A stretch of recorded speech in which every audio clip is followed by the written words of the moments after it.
With the end of 2019 just around the corner, a lot of people ask me about the health of the local real estate market over the past year. In order to answer that question, I went ahead and made a quick video to help you quickly understand how we're doing. There are a number of things we use in order to help us as real estate agents to gauge how the market's doing. One of the big ones is the amount of inventory we have available on the market. In 2018, we had 3,364 homes that were put on the market in order to sell. Not all of them sold, obviously. We'll get to that in a minute.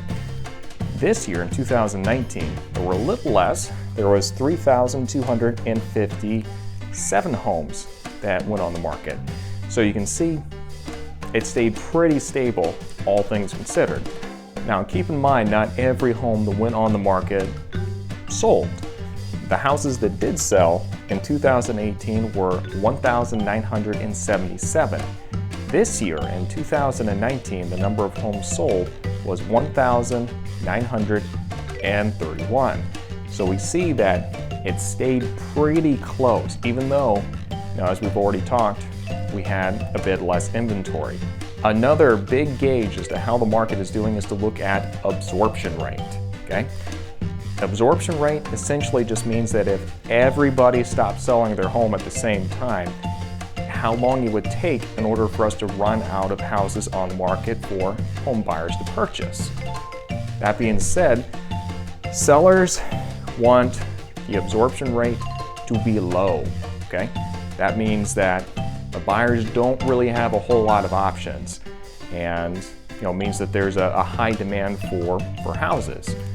Buyers obviously want it to be high because that means that they have a lot of options out there and there aren't as many buyers out there looking for stuff.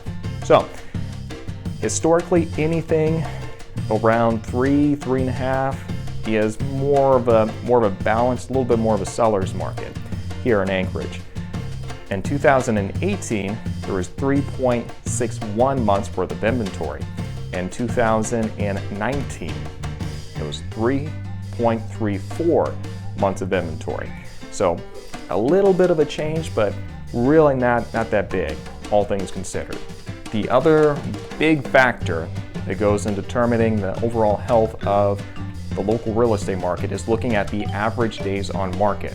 This means realistically, when you put your home on the market, how long can you expect it to sit there until you get an offer and then it comes off the market?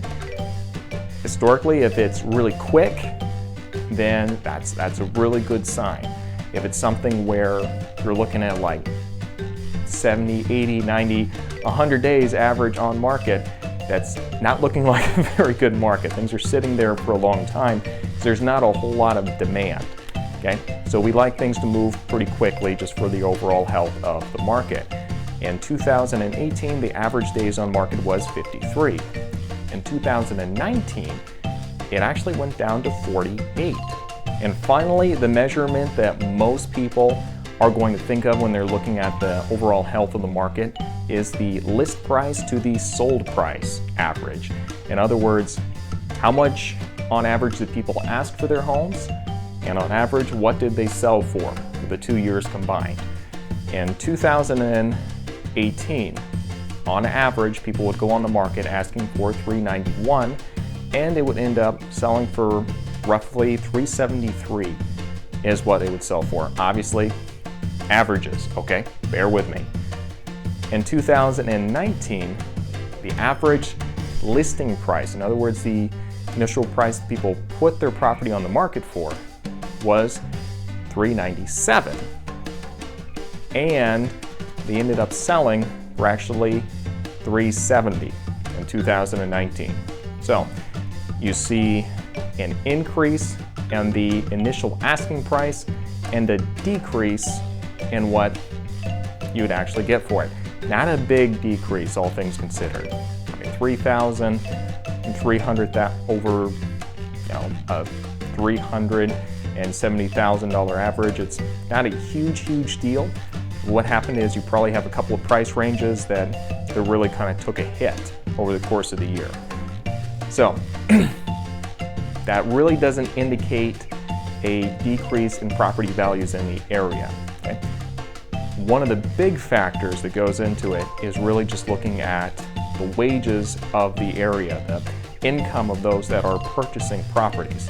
Sometimes that's going to be more of an indication on how the real estate market's going to do than on the actual homes themselves. If everybody in town is only bringing in, let's just for the sake of numbers, say $50,000 a year, then suddenly the big old mansions we got are probably not going to be selling for as much as they were when everyone was making $100,000 a year. The big thing I noticed from kind of diving into the numbers is that we had a price range, a little clump. It was 3 price ranges from $250,000 up to about $400,000. We saw the lion's share, a big bulk of the houses in Anchorage for the past couple of years got sold. For example, in 2018, 954 of the 1,977 homes sold in that price range in 2018. Again, out of 1,977, 954 of them were in the $250,000 to $400,000 range. So that's pretty significant. On this year, we actually saw that out of the 1,931 homes sold, 961 homes in that price range got sold. So what we saw is we had less homes that sold, but more of them sold right there in that price bracket of $250,000 to $400,000.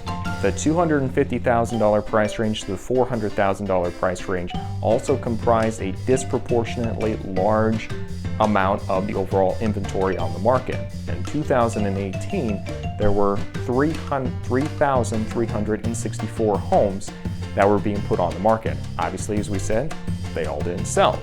That being said though, out of the 3,364 homes, 1,609 of them came from that price range. In 2019, in that price range, overall for inventory, we went from 3,257 homes that were on the market, and in that price range from $250,000 to $400,000, we had 1,583 homes that were on the market.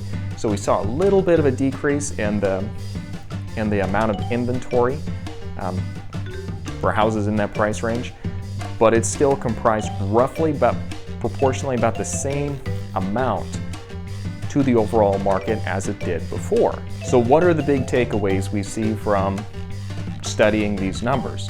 Well, first off, we have 3.2% less inventory than we did the previous year in 2018.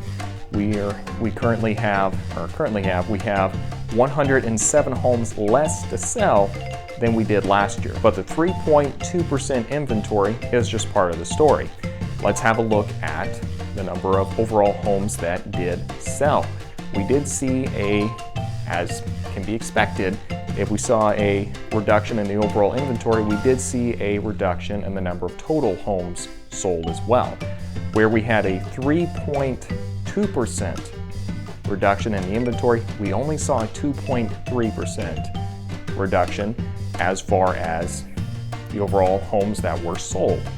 So what that shows us is that it is pretty steady. That's a pretty negligible difference between those two, and can be accounted for in a lot of different ways. So something that did really stand out that I know a lot of viewers are going to be interested in is looking at the adjustment of the actual sale price. On average went from about $373 down to $370,000. Now, what a lot of people are going to be wondering, is that a sign that the market's taking a dip? Should we expect more of this in the future? Obviously, no one's crystal ball is ever working 100% of the time. This doesn't look like that huge of an adjustment. I mean, really, when we start seeing an adjustment like that, it's really more of an indication on what's going on in the local local economy as far as income goes and less to do with the value of homes.